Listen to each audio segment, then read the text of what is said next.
What's up, guys? It's Gardy B with the Jenkins and Jonez show. As always, I'm here with my good internet buddies, Dragonfly Jones, a.k.a. Tyler. What's up, guys? LeJethro Jenkins, a.k.a. John. What's up, bubbas? And if you fuck with us, you want to see more of our content, please jump on YouTube and subscribe to our channel.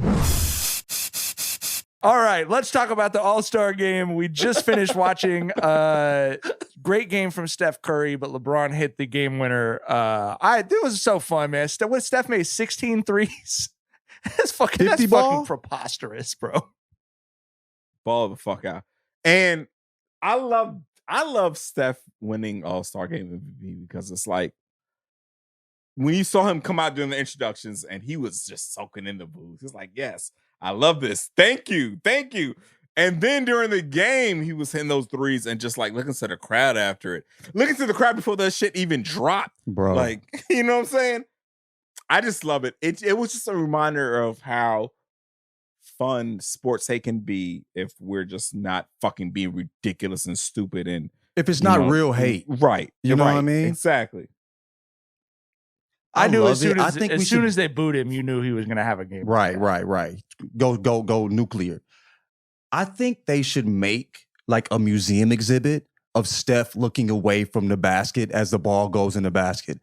I would pay top dollar to go to one. I think it's beautiful, but like when he goes nuclear, there's nobody funnier. Has there ever been anybody funnier that you watch when they've gone nuclear? Like even LeBron. LeBron was just like amazed, right? But you see, like even the players are having fun. Like they're in like they look like us watching them when they're watching Steph do Steph shit. You know what I'm saying?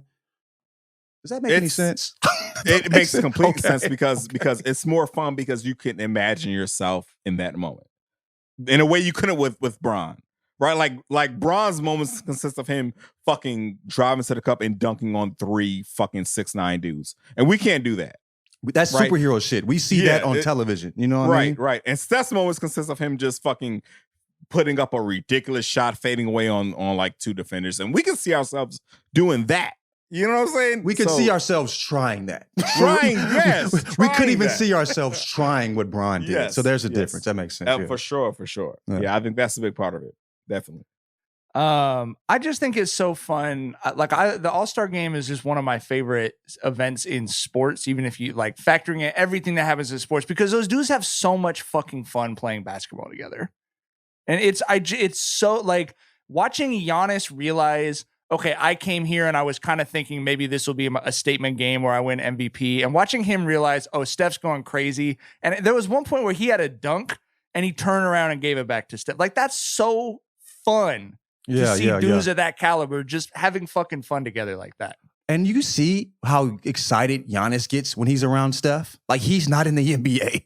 You know what I mean? There was something showing like Giannis is always around Steph this entire weekend. And there's like 78 pictures of Giannis right behind Steph. And he's like, before Giannis signed that extension, I was shook that Giannis would have wanted to go to Golden State.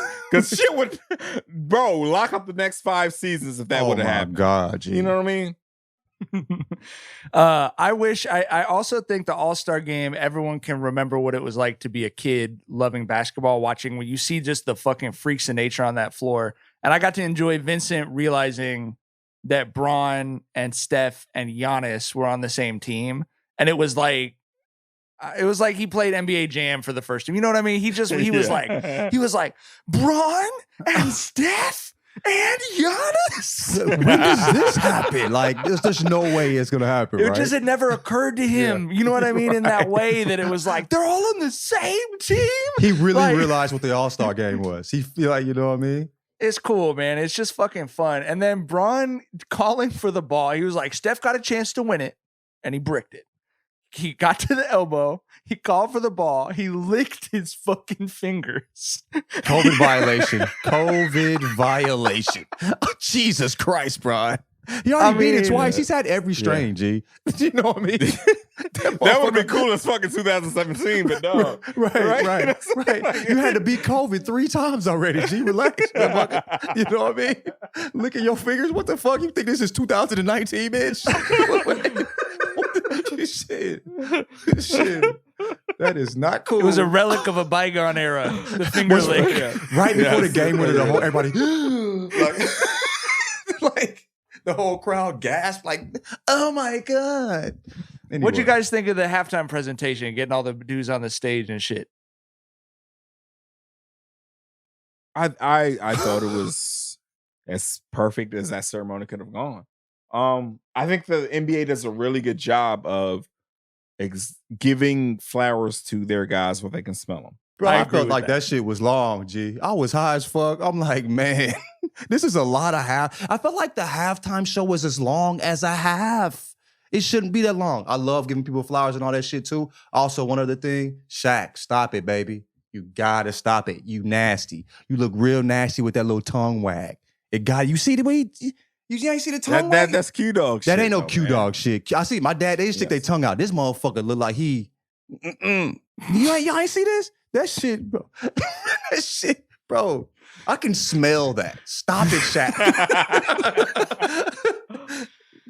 We also got the moment of Ray Allen walking up the steps, dapping up Braun with Tyler mentioned it. They took that dap out of the fucking safe deposit box, the fucking bank, and then just goes right past KG. And KG sucked his lips into the back of his throat to stop himself from slapping the fuck out of that dude. That Wile E. Coyote shit, bro. What? KG, it's time to grow up, though, right?